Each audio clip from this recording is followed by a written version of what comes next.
Previously on The Nod. When I was born, I lived in what was a log cabin. Everly Hairston was born on the Cooley plantation, the very same plantation where her ancestors had been enslaved. They would call us Hairstons when I was living on the plantation, and their name was Harston. Their wealth and their slave holdings earned them the title the Rockefellers of the South. We would have to stay out of school to pick cotton. I hated that. When it was finally sold, the Harstons would take 70 cents of every dollar, and her family would only get 30. My grandfather was always praising them. And my grandmother, she would say, "Oh, you need to stop it. They ain't shit." Cooley was the economic engine for the entire county, which made its owner, Judge Peter, a powerful man. So many people that I knew had just stayed on plantations, and that's not what I wanted for me. She took the 16-hour trip to the loud, crowded, and rushed tempo of New York City. He takes his hand, and he touched me on my thigh.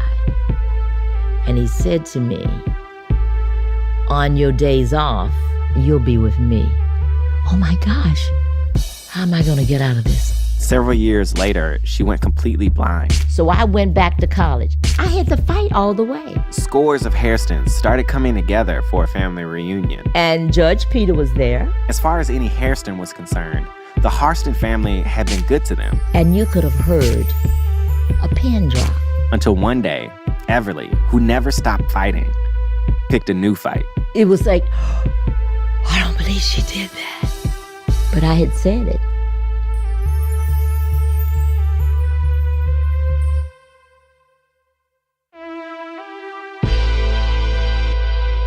From Gimlet Media, this is The Nod. I'm Eric Eddings. On last week's show, we introduced you to Everly Hairston, a woman who fought to leave the plantation where her ancestors had been enslaved. Today, we look at how Everly's fight didn't end there, how she found herself digging up a dark history that two families preferred to keep buried. See, you would think that there would be bad blood between the Hairstons and the Harstons, but they had reunions together. They stayed in touch. Even Everly, her family spent Christmases with them. Judge Peter, who ran the plantation when she was growing up, Everly loved when he would drive her to school. Even Everly's parents, who were sharecroppers for the white Harstons, wouldn't speak ill of them. But how could it have gotten this way? And what would it take for it all to come undone? If you want to understand the messy, tangled history of the Hairstons and the Harstons, there's this one story that's a good place to start. It's from the end of the Civil War, when the Harstons were still some of the most prominent slave owners in the South. One of their biggest plantations was called Cooley, and one of the slaves on Cooley was named John Goolsby. He served Judge Peter's grandfather. John Goolsby was a very important slave. Henry Winsek is a historian who wrote a book about the Hairston family. He was a valet, and he was kind of the head factotum on the plantation before the war, the Civil War. And he went off to the Civil War as an aide to Peter Wilson Harston. In April of 1865, Goolsby was forced to make a choice. The Union Army was marching through the South, raiding and destroying plantations in their path. Cooley was on the horizon. Preparing for their arrival, Goolsby had been trusted with one very important task.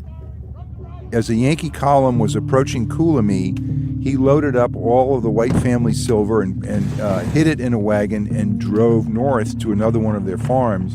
You seriously can't underestimate how dangerous this is. This black man was alone in slave territory with a wagon full of things he knew the North wanted to steal. But he rode on. And when he got to the farm, he buried the silver in a vegetable garden. After he had buried it, he was stopped on the way back by a Yankee patrol who threatened him with death if he didn't say where his owners were and if he happened to know the whereabouts of any silver. According to a book that tells this story, the soldiers said that they heard a slave had buried Major Harston's silver somewhere nearby, and they suspected it was Goolsby. They said they'd string him up by his thumbs till he told them where he had hid it. And if he didn't tell them where it was, they would string him up by his neck until he couldn't. So Goolsby, he lied. He said, I don't know anything. He told the soldiers that not only did he not know about the silver, he didn't even know Major Harston. And he persuaded them and then went on his way. There's this phrase, blood is thicker than water. It's usually used as like a shorthand for the idea that loyalty to family, your blood, trumps everything. But there's another, less common interpretation of the phrase. The full phrase, some claim, is the blood of the covenant is thicker than the water of the womb. Not family blood or genetics, the blood of a covenant, blood shed in battle, an agreement made when you're fighting on the same side. That's what ties people together. Now, I don't feel like I can presume to know why John Goolsby buried that silver. Was it that he felt loyalty to the Harstons? Was he worried that the South would win and he'd be punished? Was he trying to protect his family? There could honestly be a million explanations. But here's what we do know. That act formed a covenant, that these families are bound together by a common history, and that the history is positive. Benevolent master, loyal servant. Even after the war, John Goolsby's children and grandchildren would stay on Cooley, working for the Harstons. Generations later, one of Goolsby's descendants would be born on the plantation. And she would be the one to finally break that covenant. Her name? Everly Hairston. It was a late summer day in 1996. The Hairstons were flocking to North Carolina for the annual Hairston Clan reunion. The 3-day celebration culminated in a banquet.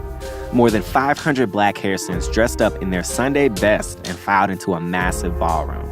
It's like an ode to their ancestry. This is Princess Hairston. Obviously, she's a part of the extended Hairston family. She's actually a friend of mine and introduced us to the story of Everly. Black Hairstons aren't all related by blood, but Princess told us how these reunions bring them together in the spirit of their shared history. They said they would do it once a year, and they were going to invite as many Hairstons as they could, whether they were Black or white, because ultimately they feel that it's just one family. Black and white. It wasn't just Hairstons who were considered a part of this family. It was Harstons too. People like Judge Peter, who'd lived in the big house opposite Everly's family. He would go to these reunions.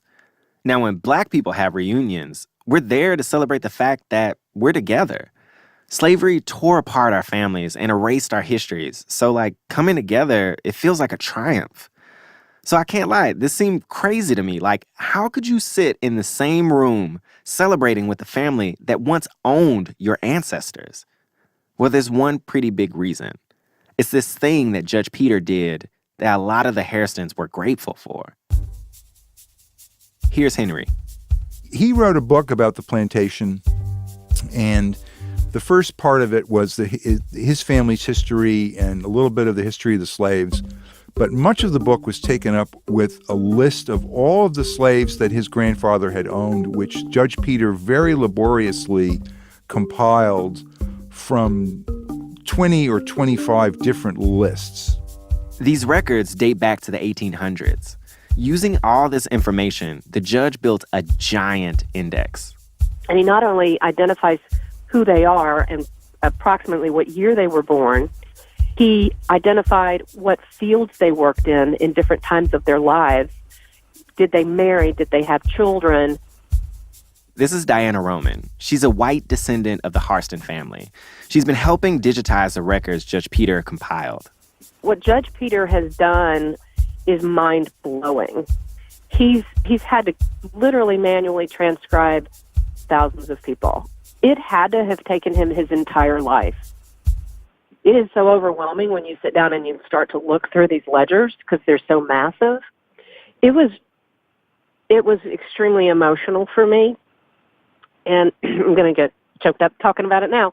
It just felt like there were hundreds of people looking back at me. I can't imagine my family on either side ever having that much information about where we came from. A window that far back into the past is something most Black American families will just never see. A lot of Hairstons were grateful to have this information, and it made sense that Judge Peter would attend the reunions. He's part of the reason why they can trace their connections. There's also a deeper reason why the Hairstons were invited, and that goes back to the Goolsby story. See, that understanding of the benevolent master, had turned into an understanding that the Hairstons had treated slaves well. The black Hairstons that I spoke to almost uniformly said that the oral history in their family was that their slave ancestors were very well treated, very fairly treated by the white Hairstons. That's Henry Winsek again. They were very, very good at giving, prepared, potted remarks about how well they loved each other and how well they were treated, and they were so glad to see each other. And so everybody put on a smiley face. But that changed. Everly and her family went to a few reunions in the 80s and 90s. The darker side of their history was mostly unspoken, hidden underneath the celebrations and pleasantries shared between the Hairstons and Hairstons. And for 20 years at these reunions, it was surprisingly chill. But there was a lot no one talked about. How the white Hairstons had plumbing and Everly's family didn't. How white Hairstons took 70 cents of every dollar earned on the cotton that Everly's family picked. How there were a lot of other stories from deep in the past that contradicted the narrative that they were all one big happy family.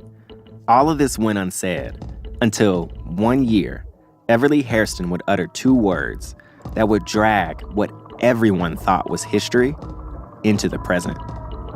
That's coming up after the break.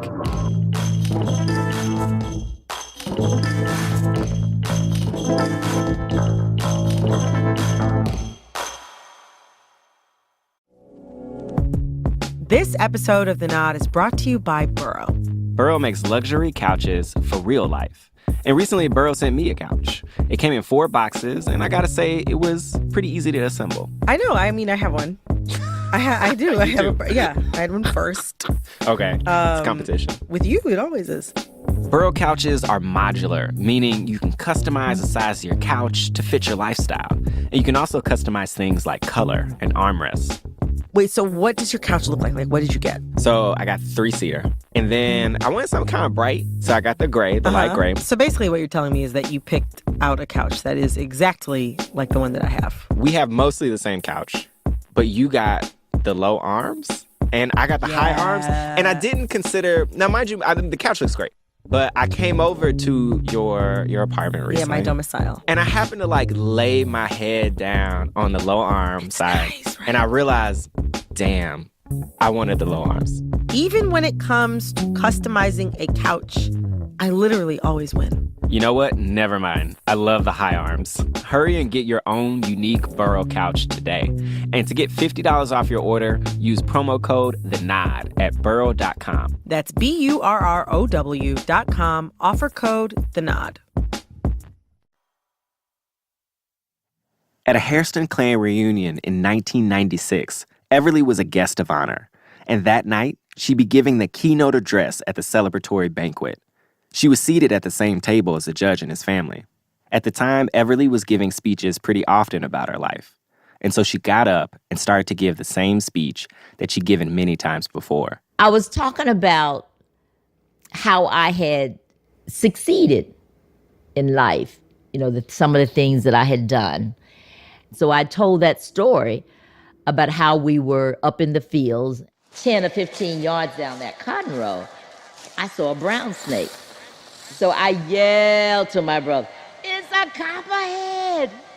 I climbed onto a bag on the very top, just trembling and shaking and praying inside, "Oh my God, please, there must be a better way of life for me."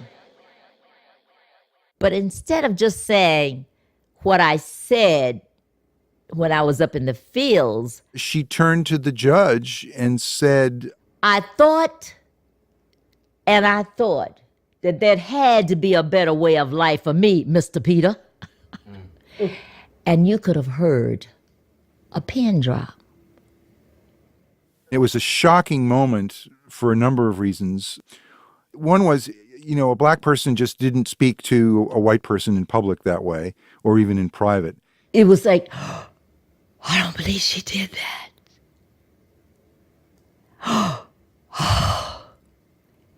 But I had said it.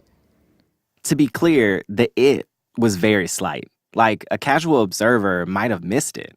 All she said was, "Mr. Peter." But by doing that, Everly was calling out years of mistreatment that her family had experienced. And even more than that, to the people in that room, she was highlighting the thing that everyone had gotten so good at ignoring: just how messed up the relationship between the Hairstons and the Harstons really was. Like, no one talked about it, but look at that narrative of good treatment. That story didn't hold up when you really looked at it. Henry told us of reports he'd heard of especially poor treatment by the Harstons. One enslaved man was beaten and locked in a barn without food or water for 3 days. One coolie me sharecropper with a hernia had to kneel at the Harstons' back door to make his weekly payments to Judge Peter's father. And I mean, it was slavery. Like, even if they were treated quote-unquote well, what does that even mean? With just 2 words, Everly had dragged those memories back into the light. In that moment, what made you say that? What made you say it that way? Because here he was sitting there, all proud of the fact that he was there at the reunion. And yet, what I had to go through, or we, my family, had to go through to live on that plantation, working for little or no money. They got 70% and we got 30% after picking cotton all day. That's what went through my mind. There's better way of life for me. I don't have to work on your plantation and make 30 cents out of $1 when you get 70% and we're doing all the work.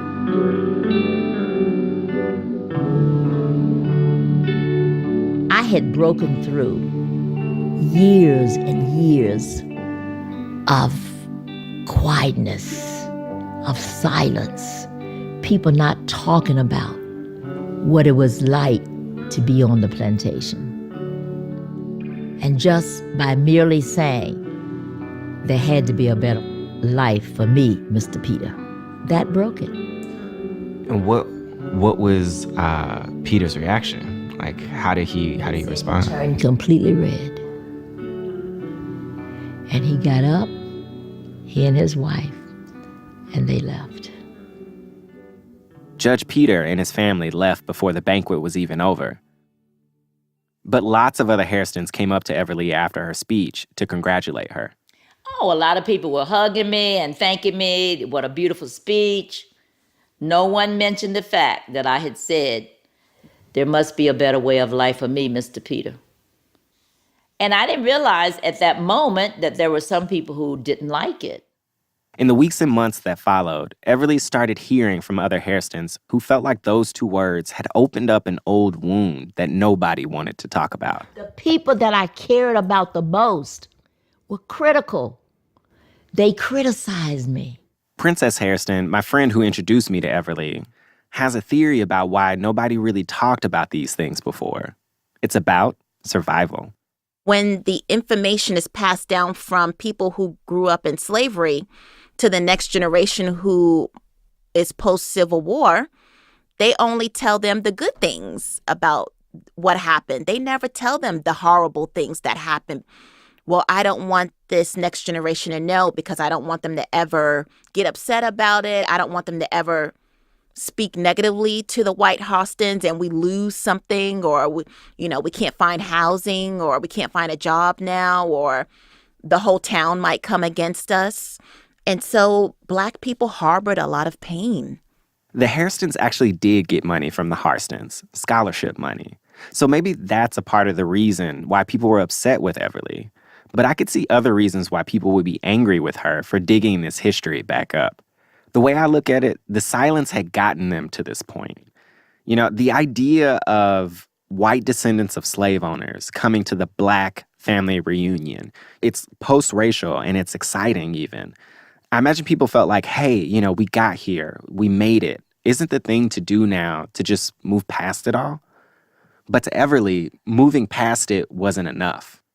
They said, that's the way it was then. Those are the times we lived in. Okay, so what? I don't make excuses. It was the time that we were living in, but was it right?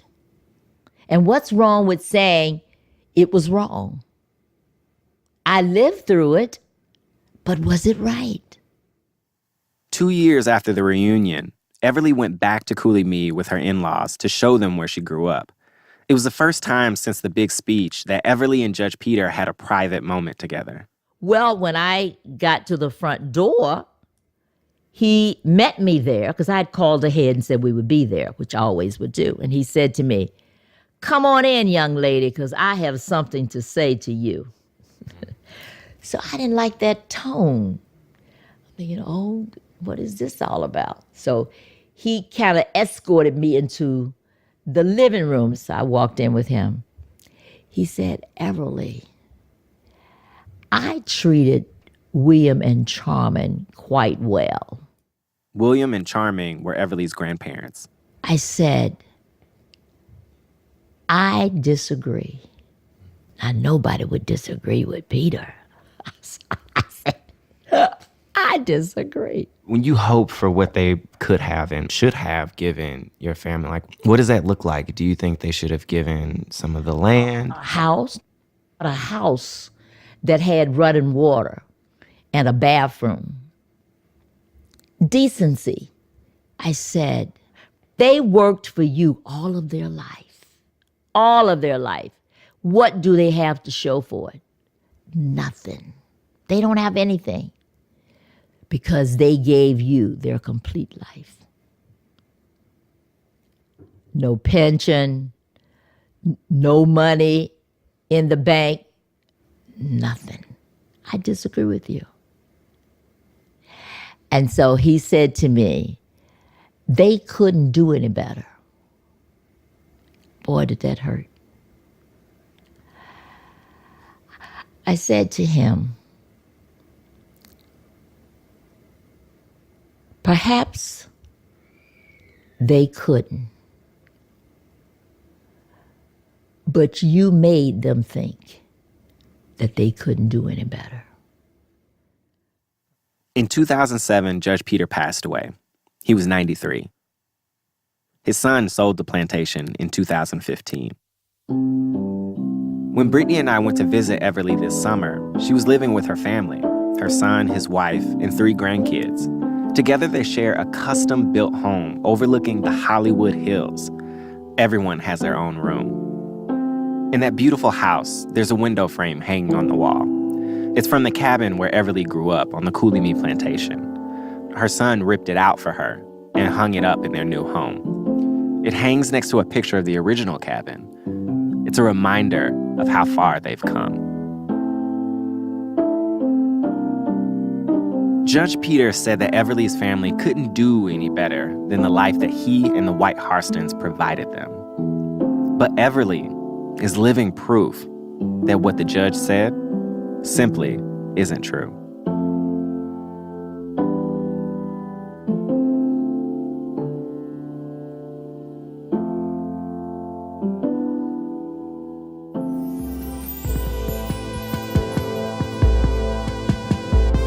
The Nod is produced by me, Eric Eddings, with Brittany Luce, Kate Parkinson Morgan, and Emmanuel Berry, with production assistance from Wallace Mack. Our senior producer is Sarah Abdurrahman. We are edited by Annie Rose Strasser, with editing help this week from Catherine St. Louis, Emily Ulbricht, and Alex Bloomberg. Fact-checking by Nicole Pasuka. Engineering from Cedric Wilson. Our theme music is by Khalid B. Additional music in the show from Bobby Lord, Nick from Islands, and Talkstar. There's so much more to the story of Everly and the Hairstons than we could possibly fit into a couple episodes. So, if you want more, you should go and subscribe to our newsletter. In it, you will be able to go on a visual journey through the complicated history of the Hairston family, with archival photos as well as some images from Everly's own personal collection. If you want to see that and get a piece of the Nod in your email inbox every week, pull out your phone or whatever you're listening to this podcast on right now and go to gimletmedia.com/newsletter to subscribe. You should also check out Everly's book, Blind Ambition, One Woman's Journey to Greatness Despite Her Blindness. I'd also like to say a quick thank you to Princess Hairston. She introduced me to this story, as I mentioned before, but she also introduced me to Everly, and that's something I'm forever grateful for.